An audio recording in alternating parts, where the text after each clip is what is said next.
Assalamualaikum warahmatullahi wabarakatuh. Salam sehat untuk kita semua. Perkenalkan, saya Dr. Rofi Pratama, MBA, dosen tetap Program Studi Pendidikan Dokter Fakultas Kedokteran Universitas Syah Kuala, Banda Aceh. Saya menempuh pendidikan strata 1 dan profesi pada Fakultas Kedokteran Universitas Syah Kuala dan melanjutkan jenjang strata 2 pada program studi Master of Business and Administration bidang minat manajemen sumber daya manusia pada Sekolah Bisnis dan Manajemen Institut Teknologi Bandung. Saat ini, saya sedang dalam proses mengikuti sertifikasi dosen gelombang 1 yang diselenggarakan oleh Kemendikti-Saintek tahun 2026. Saya akan melakukan penyusunan dokumen pernyataan diri dosen dalam unjuk kerja Tridharma Perguruan Tinggi atau PDD UKT-PT. Pada kesempatan ini, saya akan memaparkan salah satu mata kuliah yang saya ampu, yaitu Keselamatan dan Kesehatan Kerja atau K3 di Fasyankes Layanan Kesehatan. Mata kuliah ini diajarkan pada semester 7 sebagai mata kuliah pilihan dengan kode SPPD 6001. Berbobot 2 SKS oleh tim teaching yang terdiri dari 6 orang termasuk saya. Mata kuliah ini adalah mata kuliah yang akan membahas teori dan studi kasus dalam mengelola keselamatan dan kesehatan kerja pada fasilitas pelayanan kesehatan, khususnya pada rumah sakit dan klinik. Mahasiswa juga akan belajar tentang prinsip-prinsip K3 dan diharapkan dapat diimplementasikan dengan baik dalam aplikasi klinis, khususnya terhadap pasien. Metode pembelajaran yang saya terapkan bersifat aktif partisipatif dengan teknik mengajar interaktif untuk membangun pemahaman konseptual mahasiswa terhadap teori K3. Diskusi kelompok dengan pendekatan pembelajaran berbasis masalah atau dikenal dengan istilah problem based learning guna mendukung kolaborasi mahasiswa dalam menyelesaikan studi kasus terkini dalam aplikasi klinis. Pada kegiatan pembelajaran berbasis problem based learning, mahasiswa membahas suatu kasus menggunakan 7 langkah sistematis yang terdiri dari identifikasi istilah, identifikasi masalah dan konsep, brainstorming, strukturisasi, penentuan tujuan pembelajaran atau learning objective, pemaparan hasil belajar mandiri, serta sintesis. Mata kuliah ini diharapkan dapat mendukung capaian pembelajaran lulusan program studi atau CPL poin 3B, di mana mahasiswa mampu menerapkan prinsip-prinsip socio-medicopreneurship dalam menjawab tantangan kedokteran di masa depan dengan menggunakan teknologi, informasi, dan komunikasi dalam konteks kesehatan bekerja sama dengan berbagai pihak.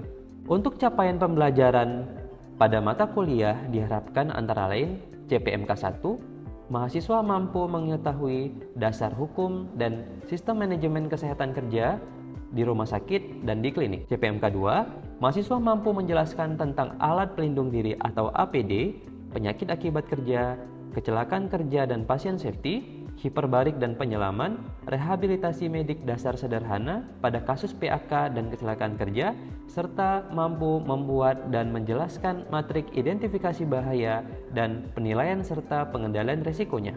Adapun materi pembelajaran pada mata kuliah K3 pada fasilitas pelayanan kesehatan ini meliputi 1. Introduksi K3 pada fasilitas pelayanan kesehatan, 2. Peraturan perundang-undangan tentang K3, 3. Sistem Manajemen Keselamatan dan Kesehatan Kerja Rumah Sakit atau SMK3RS, 4. Pencegahan dan penanggulangan penyakit akibat kerja, 5. Diagnosis penyakit akibat kerja, 6. Keselamatan pasien di rumah sakit, 7. Alat pelindung diri, 8. Hiperbarik dan penyelaman, 9. Hiperbarik sebagai terapi adjuvan, 10. Rehabilitasi dasar pada penyakit akibat kerja, 11. Rehab medik dasar pada kasus kecelakaan kerja, 12. Pencegahan dan penanggulangan kecelakaan kerja di fasilitas pelayanan kesehatan, 13. Manajemen risiko ketiga, serta 14. Matriks identifikasi bahaya dan pengendalian risiko. Penilaian dalam kuliah K3 pada fasilitas pelayanan kesehatan ini mencakup 4 komponen utama, yaitu aktivitas partisipatif dengan bobot 30%, tugas kelompok dengan bobot 20%, sikap dan kehadiran dengan bobot 10%, dan ujian akhir semester atau UAS dengan bobot 40%. Penilaian dilakukan secara objektif berdasarkan indikator seperti ketepatan dan penguasaan materi, partisipasi aktif, serta kemampuan melakukan analisis terhadap studi kasus secara sistematis. Saya menggunakan rubrik penilaian yang jelas dan terukur.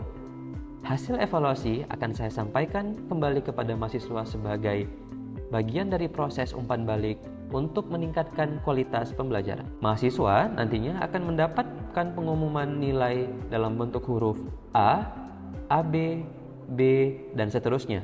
Setelah pengumuman tersebut akan ada masa sanggah, di mana mahasiswa dapat melakukan klarifikasi nilai jika dirasa terdapat hal yang keliru dalam proses penilaian sehingga dapat dilakukan peninjauan ulang oleh pendidik. Setelah masa sanggah, nilai akan final dan akan dimasukkan ke dalam sistem dan tidak dapat dirubah kembali. Dengan pendekatan ini, saya berkomitmen untuk menciptakan pembelajaran yang berpusat kepada mahasiswa sekaligus menyiapkan lulusan yang mampu berpikir kritis dan kreatif, sehingga mampu lebih adaptif terhadap perubahan serta siap menghadapi tantangan dunia kerja di bidang kesehatan dan kedokteran yang terus bergerak maju. Baik, untuk tahapan berikutnya, mari kita simak video pembelajaran mata kuliah K3 di Fasilitas Pelayanan Kesehatan, pertemuan ke-6 berjudul Penerapan Patient Safety di Rumah Sakit. Assalamualaikum warahmatullahi wabarakatuh. Selamat siang semuanya. Ya, selamat datang. Hari ini kita akan membuat atau membahas studi kasus, gitu ya, yang berhubungan dengan aspek patient safety di pelayanan kesehatan, gitu ya. Dimana hari ini kita akan membahas satu kasus, gitu ya, yang berjudul "Aduh, saya salah suntik". Ya, nanti yang memimpin diskusi kita hari ini adalah leadernya siapa hari ini bertugas? Tasya, dokter. Ada Tasya sebagai leader, terus kemudian scribernya? Ada Hana, dokter, sebagai scriber. Oke, co-scriber? Ada Rizkia. Oke, baik. Selanjutnya kita akan mulai diskusi secara sistematis menggunakan teknik 7 jam, ya, teknik 7 jam, dan nanti akan dipimpin oleh Tasya bagaimana proses diskusinya dengan cukup baik. Ya, saya serahkan kepada Tasya, silakan. Baik dokter, terima kasih banyak dokter. Yang saya hormati dokter yang telah berhadir pada siang hari ini. Terima kasih sebelumnya dok dan semuanya teman-teman yang telah berhadir. Langsung saja untuk mempersingkat waktu kita akan mulai dari pembacaan skenario. Adakah dari teman-teman yang mau membaca skenario kita hari ini yang berjudul "Aduh, saya salah suntik"? Silakan kepada saudara Yusuf untuk membaca skenario. Baik, terima kasih banyak pada leader. 1. Tuan Saiful Akbar, 34 tahun, diagnosis damam tifoid. 2. Tuan Jasman, 73 tahun, diagnosis Malaysia karena pemasaran geriatrik. Dan yang ketiga, upaya apa yang perlu dilakukan untuk mencegah terjadinya kejadian serupa? Baik, terima kasih kepada saudara Yusuf yang telah membaca skenario. Maka sekarang kita akan lanjut ke dalam sesi pertama, yaitu identifikasi istilah. Kepada teman-teman yang ingin mengajukan istilah yang tidak dimengerti, silakan diajukan. Kepada saudara Ahmad. Baik, saya ingin mengajukan istilah follow up. Follow up. Apakah ada lagi? Kepada saudara Sultan, dipersilakan. Saya ingin mengajukan istilah vulnus laceratum. Vulnus laceratum. Sudah ada 3 istilah. Apakah ada lagi yang ingin mengajukan?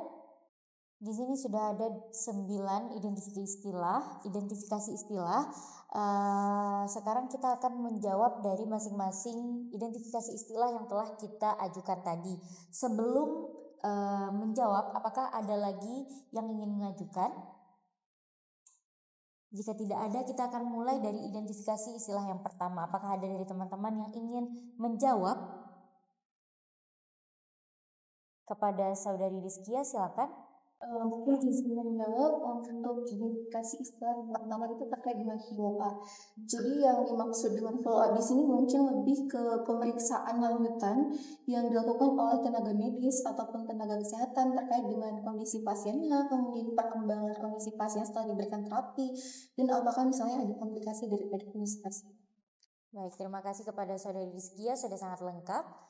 Baik teman-teman, berikut merupakan strukturisasi yang telah kita rancangkan, yaitu yang pertama ada pasien safety, kemudian di bawahnya ada kejadian tidak diharapkan, dilanjutkan dengan ada ruang lingkup pasien safety, regulasi pasien safety, faktor risiko kejadian pasien safety, dan juga peran dokter umum dan staf rumah sakit. Baik, dengan berakhirnya sintesis, maka berakhir pula rangkaian tutorial kita pada hari ini. Semoga dengan pembahasan ini dapat memberikan ilmu tambahan kepada kita semua. Saya sebagai leader mohon maaf apabila ada kesalahan, dan juga tim semuanya. Saya kembalikan kepada dokter. Assalamualaikum warahmatullahi wabarakatuh. Baik, terima kasih. Yang telah bertugas silakan mengambil posisi yang bertugas kembali. Baik, kita hari ini sudah melakukan pembahasan ya terkait skenario ini gitu ya, berkaitan dengan insiden keselamatan pasien gitu ya. Oke. Nah, berikutnya lebih lanjut kita akan melakukan pembahasan topik kajian kita hari ini ya, berkaitan dengan insiden keselamatan pasien pada kuliah saya yang akan datang, di mana nanti kita akan mengkaji bagaimana cara membedakan 6 insiden keselamatan pasien tersebut. Bagaimana cara kita membedakan antara kondisi potensi cedera, kejadian yang tidak diharapkan, kejadian tidak cedera, ataupun kondisi yang terakhir yang tadi adik-adik sampaikan disebut dengan sentinel gitu ya. Nanti kita akan bahas secara mendetail pada perkuliahan saya dan menjawab secara tuntas apa sih yang dipermasalahkan pada skenario ini. Sebelum saya tutup, ada pertanyaan? Baik, sudah cukup jelas saya rasa. Kita tutup pertemuan diskusi kita pada hari ini. Sampai bertemu di perkuliahan yang akan datang. Assalamualaikum warahmatullahi wabarakatuh.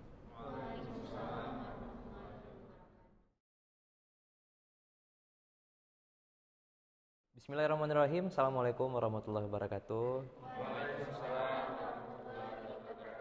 Selamat pagi semuanya. Ya, tentunya bersemangat ya hari ini semuanya ya. Udah sarapan semuanya? Sudah. Ya, semoga hari ini kita akan mempelajari suatu kajian gitu ya di dalam bidang patient safety ya, yang mana ini merupakan hal yang paling fundamental di dalam aplikasi klinis nantinya adik-adik berpraktik sebagai dokter di rumah sakit. Oke, alangkah baiknya sebelum kita mulai pertemuan kita pada hari ini, kita berdoa menurut agama dan kepercayaan masing-masing. Berdoa dimulai.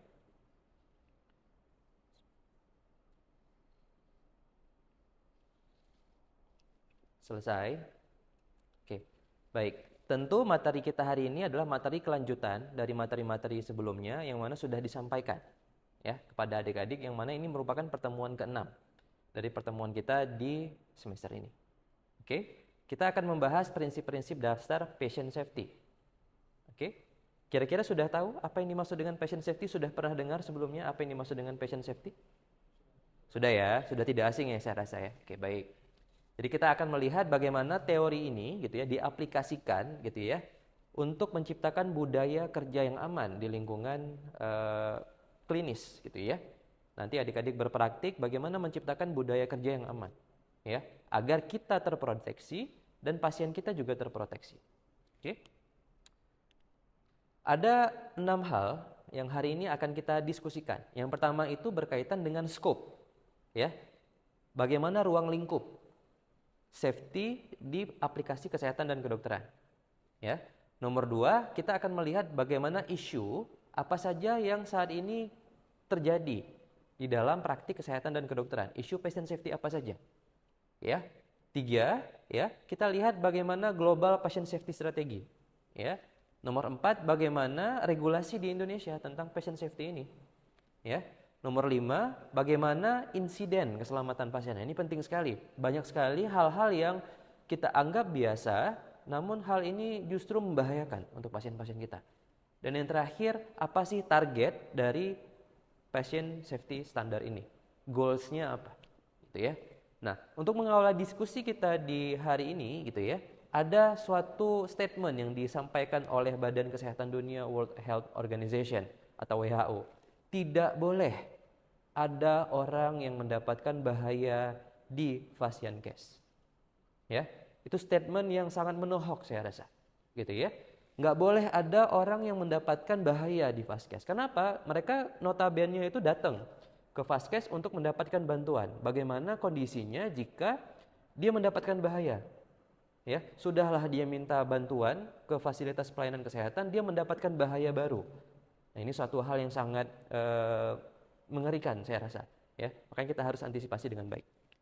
Oke, pertama kita akan lihat scope, ya adik-adik semuanya.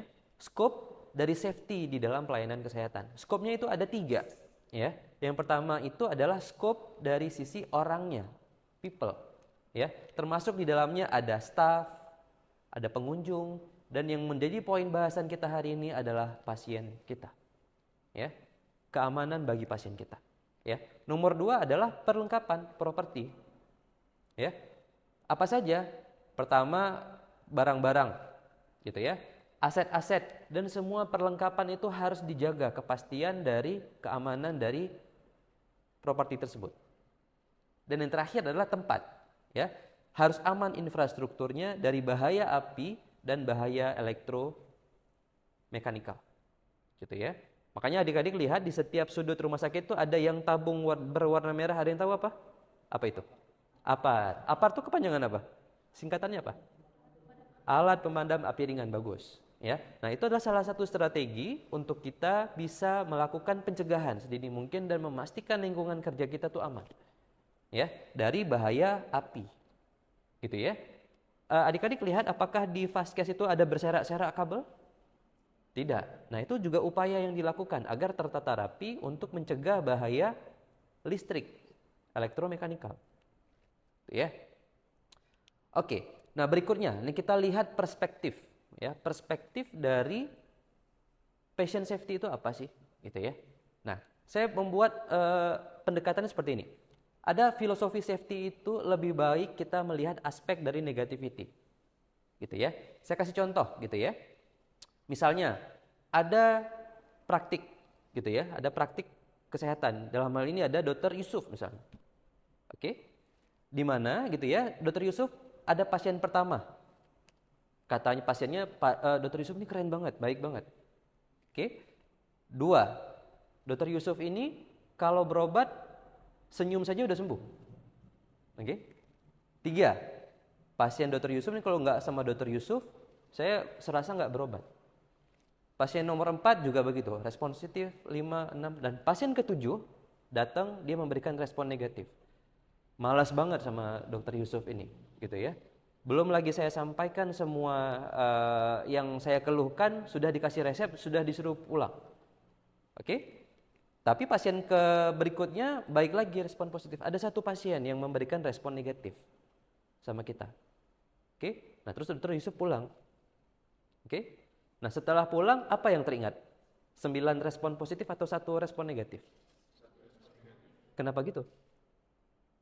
Kenapa nggak kita hargai 9? 9 kan lebih banyak dibandingkan 1. Kenapa cukup 1 yang kita ingat? Ya, gara-gara 1, ngapain Dr. Yusuf cenderung merubah perilakunya? Ya, cukup pertahankan aja yang 9 orang udah happy, gitu ya. Kenapa gara-gara 1 orang kok harus ngerubah, harus introspeksi diri, harus murung? Padahal mungkin di momentum ini, gitu ya, pas di jam buka puasa, lagi pusing-pusingnya nih, gitu ya. Pas udah azan beduk maghrib, pas mungkin momentum bulan puasa, udah terpikir kurma nih, gitu ya. Harus buka puasa segera nih, nah, cepet-cepet gitu ya. Nah, pas pula pasien ini masuk, diberikanlah respon negatif. Padahal itu memang tidak yang sebenarnya kondisi Dr. Yusuf, tapi dia udah cenderung mendapatkan nilai tersebut, gitu ya. Oke, dampaknya apa, adik-adik semua? Lihat ya, korban dugaan malpraktik di sebuah klinik kecantikan di Banda Aceh ajukan gugatan, gitu ya. Nah, ini udah digugat. Ya, lihat, anak alami mati batang otak usai operasi amandel. 8 dokter dipolisikan.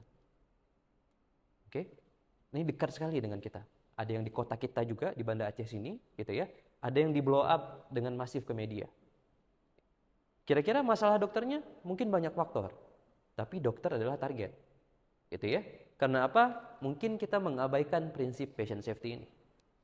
That's why ini sangat fundamental, harus kita pahami dengan cukup baik. Oke? Dan kondisi yang dapat berpotensi atau telah menyebabkan bahaya bagi pasien. Ya, nah ini nggak ada seperti film-film di Indosiar, ya, ditutup pakai bantal pasiennya oleh dokternya, gitu ya. Atau ada upaya-upaya pembunuhan, itu tidak. Ya, pasti dia tidak disengaja. Ya, atau satu kondisi yang berpotensi membahayakan pasien. Ya. Nah, ada 5 levelnya. Ya, kita lihat ada namanya KPC. Ya. Ada namanya KNC. Ada namanya KTC. KTD Sentinel. Sekarang kita lihat kepanjangannya apa? KPC. KPC itu apa? Saya kasih tahu nih triknya gitu ya. Semuanya itu adalah kejadian, K-nya. Kecuali K yang paling bawah. Itu adalah kondisi. Ya. Kondisi, potensi, cedera. Oke, itu adalah sasaran keselamatan pasien. Ada 6 tadi. Kita udah lihat semuanya gitu ya. Sebelum kita tutup ada pertanyaan? Izin bertanya, dokter. Silakan Tasya. Jadi tadi ada slide sebelumnya, di situ menjelaskan tentang pasien safety standar. Tadi ada 7 kalau nggak salah, dokter. Jadi sebagai kami yang masih preklinik, yang belum ke rumah sakit, belum langsung berpapasan dengan pasien, keluarga pasien. Nah, di 7 standar ini di sini disebutkan bahwa edukasi kepada pasien dan juga keluarga itu penting. Nah, dok, pertanyaannya kenapa edukasi kepada pasien dan juga keluarga itu sama pentingnya seperti edukasi kepada staf-staf dan sejawat rumah sakit, dokter? Oke, baik. Bagus sekali ya Tasya pertanyaannya. Kenapa sih edukasi kepada keluarga ini penting gitu ya, atau kepada pasien ini penting gitu ya? Nah, karena ini fondasi utama. Fondasi utama gitu ya. Apa saja yang akan kita lakukan terhadap pasien ini. Jadi pas masuk ke instalasi gawat darurat atau ke poliklinik pasti ditentukan 4 hal. Pasien ini kuratif, pasien ini rehabilitatif, atau cukup promotif saja gitu ya, atau paliatif gitu ya. Kalau dia kuratif seharusnya sudah jelas, ibu kita prediksikan ibu akan dirawat selama 3 hari dengan pemberian obat A, B, C, D. Paliatif, misalnya paliatif itu no hope. Ya, dia udah juga tahu bagaimana kondisinya. Jadi sedini mungkin dia sudah tahu bagaimana rencana perawatan atau care plan tersebut. Makanya itu harus dikomunikasikan dengan cukup baik di awal. Begitu Tasya? Cukup paham? Baik. Ada lagi? Ada lagi pertanyaan berikutnya, silakan. Ya, silakan. Jadi tadi sudah dijelaskan cukup banyak masalah yang dapat timbul pada pasien, dok ya. Misalnya tadi ada pasien jatuh ataupun ulkus gitu, dok ya. Dan juga dari perkuliahan ini tadi cukup banyak proses dalam menjaga patient safety ini. Nah, sebetulnya siapa sih yang bertanggung jawab, dok, atas seluruh patient safety ini, dan bagaimana sebetulnya peran kita sebagai dokter itu dalam menjaga patient safety ini, dok? Baik, ya bagus sekali pertanyaannya. Siapa yang bertanggung jawab dan siapa yang paling bertanggung jawab ini 2 hal yang berbeda. Oke? Kalau siapa yang bertanggung jawab itu adalah semua orang yang terlibat dalam proses pelayanan pasien ini. Ya, yaitu misalnya ada ahli gizi untuk pemberian konsumsi harian, dia bertanggung jawab untuk gizinya. Oke? CS yang membersihkan lingkungan sekitar, dia bertanggung jawab. Gitu ya. Dokter apalagi? Ahli rawat itu DPJP semua yang menentukan. Jadi orang yang paling bertanggung jawab itu adalah DPJP tersebut. Tapi kalau ditanya siapa yang bertanggung jawab, semuanya. Gitu ya. Ada istilah kita sekarang disebut dengan patient center care. Terpusat kepada pasien ini. Ya, tidak lagi kepada dokter. Gitu ya. Semuanya dipusatkan kepada pasien. Begitu? Cukup jelas? Oke, baik. Baik, adik-adik semua, tadi kita sudah dengar gitu ya bagaimana hal-hal gitu yang berhubungan dengan teknik atau prosedur-prosedur dalam patient safety. Ya, tentunya ini menjadi suatu hal yang cukup baik gitu ya untuk bisa dipahami nanti saat bertugas di rumah sakit. Nah, sebelum saya tutup, saya pengen mendengar feedback ya, dari adik-adik, refleksi apa yang didapatkan dari pembelajaran ini. Silakan. Ada yang ingin memberikan refleksinya apa saja? Silakan. Izin dokter. Silakan, Johar. Baik, refleksi dari saya yaitu berupa bahwa setelah mendengar kuliah dari dokter juga dan sebelumnya kita sudah melakukan tutorial terkait dengan patient safety, dapat saya berikan saran bahwa di Indonesia ini masih kurang dari terkait dengan bagaimana proses pelayanan pasien safety ini. Maka berdasarkan dari kuliah dan juga tutorial ini dapat membangun bagaimana dan juga menjelaskan bagaimana tata cara ataupun prinsip-prinsip terkait dengan pasien safety yang baik dan benar agar kita bisa memperbaiki dari sisi pelayanan primer, sekunder hingga tersier, dokter. Baik sekali ya. Kasih aplaus untuk Johar. Oke. Berikutnya boleh silakan. Siapa yang ingin memberikan refleksi? Izin Ya, dokter. silakan Kalda. Baik, terima kasih dokter. Mungkin sebelumnya terima kasih dokter karena sudah memberikan kuliah terkait dengan pasien safety pada hari ini dokter, dan juga kemarin sudah ada tutorial terkait dengan pasien safety. Jadi dari perkuliahan dan juga tutorial kita semua tahu terkait dengan ruang lingkup daripada pasien safety, lalu apa saja isu-isu pada pasien safety, regulasinya secara global maupun di Indonesia sendiri. Dan juga kita tahu ternyata komunikasi dan juga kerja sama tim itu sangat penting untuk pasien safety ini, karena dokter tidak hanya berdiri sendiri tapi ada juga peran-peran seperti perawat, ahli gizi juga yang lainnya yang berperan untuk keselamatan juga keamanan pasien, dokter. Ya, oke, baik sekali Kalda. Kasih aplaus buat Kalda. Ya. Tentunya ini adalah semangat gitu ya untuk adik-adik semua bisa menginternalisasinya dengan cukup baik. Gitu ya. Kita sudah sampai di akhir pertemuan ini. Kita akan bertemu kembali di minggu depan ya. Pada mata kuliah ini untuk membahas topik berkaitan dengan penyakit akibat kerja. Oke, demikian pertemuan kita hari ini. Kita tutup dengan doa kifaratul majlis. Subhanakallahumma wabihamdika asyhadu alla ilaha illa anta astaghfiruka wa atubu ilaik. Assalamualaikum warahmatullahi wabarakatuh. Salam sehat selalu semuanya. Sekian video pembelajaran dalam mata kuliah K3 pada Fasilitas Pelayanan Kesehatan pada program studi pendidikan dokter Fakultas Kedokteran Universitas Syah Kuala. Video ini akan digunakan sebagai syarat penyusunan dokumen pernyataan diri dosen dalam unjuk kerja Tridharma Perguruan Tinggi atau PDD UKT-PT. Semoga dapat menjadi pertimbangan baik dalam proses pengajuan sertifikasi dosen. Terima kasih. Wassalamualaikum warahmatullahi wabarakatuh.